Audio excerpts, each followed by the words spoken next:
November 26న collectorate వద్ద ఆందోళనను జయప్రదం చేయాలి అంటూ సిపిఎం నాయకులు గోడ పత్రికను ఆవిష్కరించారు.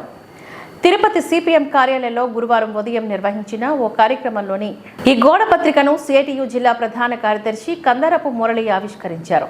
దేశవ్యాప్తంగా రైతాంగ ప్రజా వ్యతిరేక విధానాలకు నిరసనగా నవంబర్ 26వ తేదీన జరిగే కలెక్టరేట్ వద్ద ఆందోళనను జయప్రదం చేయాలని శ్రేణులకు పిలుపునిస్తూ గోడ పత్రికను ఆవిష్కరించామని ఈ సందర్భంగా కందరపు మురళి తెలియజేశారు. ఈ కార్యక్రమంలోని సిఐటియు నాయకులు జి బాలసుబ్రహ్మణ్యం, ఎస్ జయచంద్ర, లక్ష్మి తదితరులు పాల్గొన్నారు.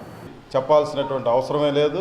మన రాష్ట్ర ప్రభుత్వం మేము అధికారంలోకి వస్తే వాలంటీర్లని 10,000 రూపాయలు వేతనం ఇచ్చి వాళ్ళందరినీ తిరిగి కొనసాగిస్తాము అని చెప్పినటువంటి వీళ్ళు నిన్న మంత్రి గారు స్వయంగా శాసనమండలిలో మేము వాళ్ళని కొనసాగించడం లేదు, ఆ ఒప్పందం ఎప్పుడూ అయిపోయిందని చెప్పి కార్మిక వర్గానికి, ముఖ్యంగా వాలంటీర్లకి, సాధారణమైనటువంటి వాళ్ళకి, వాళ్ళు వైసీపీ వాళ్ళ ఏ రాజకీయ పార్టీ అన్నది కాదు, వాళ్ళు 5,000 రూపాయలకే వచ్చి పనిచేస్తున్నారంటే వాళ్ళ పరిస్థితి ఏ రకంగా ఉందో అర్థం చేసుకోకుండా బాధ్యతారాహిత్యంగా ఈ ప్రభుత్వం వ్యవహరిస్తుంది. ఇవే కాదు, కాంట్రాక్ట్ కార్మికులందరినీ రెగ్యులరైజ్ చేస్తామని, వేతనాలు పెంచుతామని, అంగన్వాడీల పోరాటానికి సంపూర్ణమైన మద్దతును మేము ఇచ్చాము, మేము అధికారంలోకి వస్తే వాళ్ళ సమస్యలన్నీ పరిష్కారం చేస్తామని చెప్పి 162 రోజులు పూర్తయినా ఈ రోజు దాకా ఒక్కరోజు చర్చ చేయలేదు చంద్రబాబు నాయుడు గారు. అందుకనే కేంద్రంలో మోడీ ప్రభుత్వం, రాష్ట్రంలో చంద్రబాబు నాయుడు ప్రభుత్వాలు అనుసరిస్తున్న విధానాలకు వ్యతిరేకంగా